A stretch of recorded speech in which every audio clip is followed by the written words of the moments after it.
What is going on, guys? Welcome to your 56th Java tutorial, and in this tutorial I'm going to be talking about more about polymorphism and how you can have polymorphic arguments and also return types and a bunch of boring stuff like that. But I'll try to make it a little exciting, and maybe I'll tell a funny story. Maybe I won't. I guess you guys are going to have to wait and see.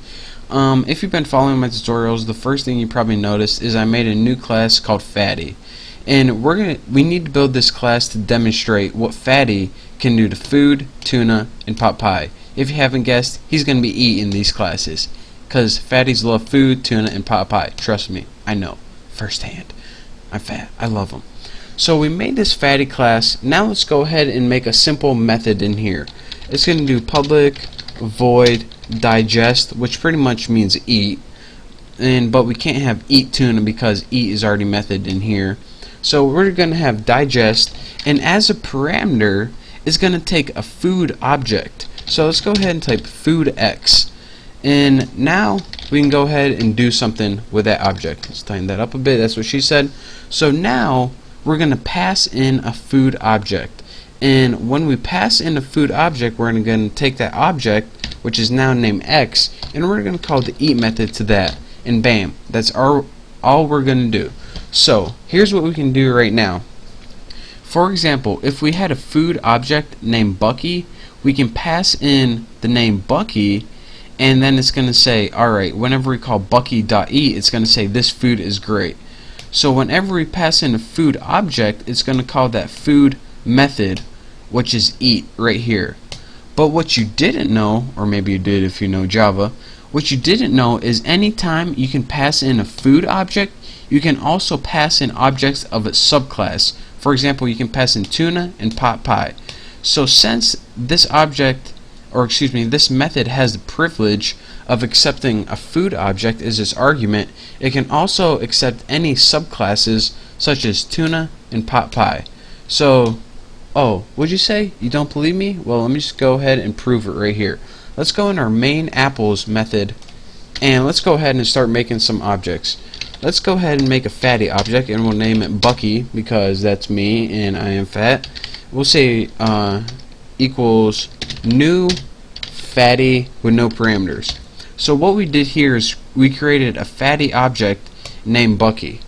And let's go ahead and now, once we can use this fatty class, let's go ahead and give us a way to use the food objects.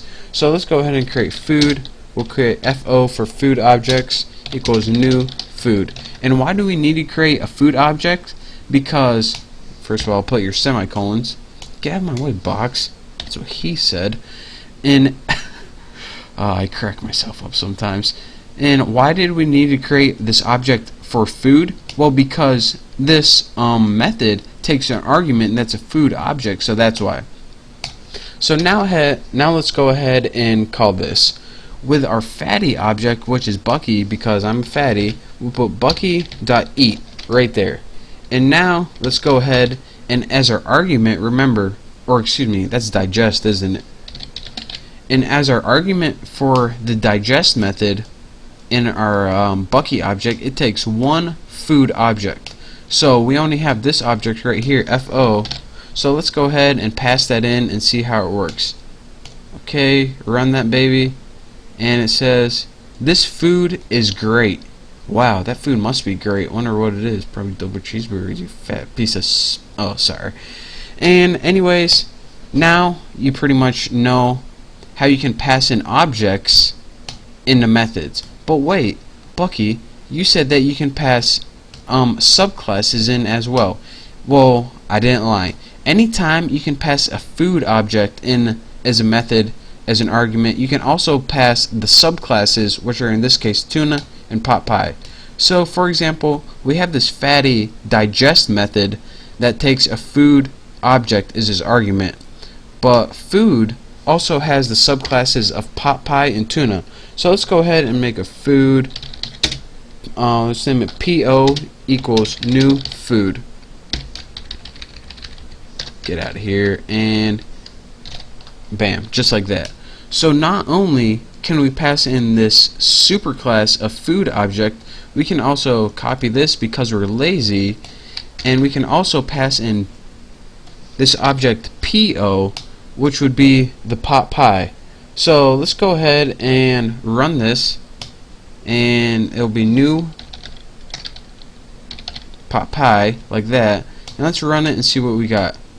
This food is great, this pot pie is great. So what point am I exactly trying to make? Well, what we did right here is this. We created an object named Bucky so we can use all the stuff in this fatty class right here. And the only thing is this digest method. So, you know, we don't have a whole lot to work with here. We also created a new food object because this digest method, it took a food object as its argument. Now after that we created a pot pie object. Now this pot pie object is a subclass of this food superclass. So anytime this digest method can take a food argument, it can also take a tuna or a pot pie argument as well. So then I proved that to you guys because I know I'm a liar and I had to prove it to you guys. I called that Bucky object with digest is the food object is my argument, and I also called the pot pie object is my argument. So that is pretty much a way that you can have polymorphic arguments, and you can also have polymorphic return types in the same way. So we just went over arguments right here, but you guys can figure out just return any other one if you want. So that's that for this tutorial. Hopefully you guys learned. If you didn't, then you know, I don't know what else to do. Watch the rest of my tutorials, I guess. Oh, disgusting story. I told you guys that. I'll tell you. One of my friends, she went to a well, I don't want to say the name of the restaurant, but she went to a fast food restaurant before, and she got this chicken sandwich, and she bit into it, and it was like creamy in the inside, and she's like, oh cool, like a new cheese on the inside.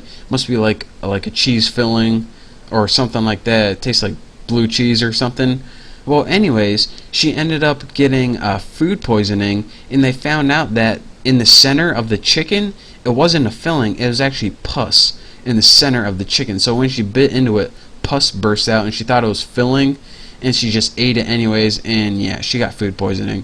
So if you think that's disgusting, leave me a comment, and if you never want to eat a chicken sandwich again, then I don't blame you. But it wasn't from McDonald's or Wendy's, so you guys are still good to eat there. So in any way, thank you guys for watching. Hopefully you enjoyed my disgusting story and my tutorial. So I look forward to teaching you some more, so I will see you next time. Oh, by the way, don't forget to subscribe.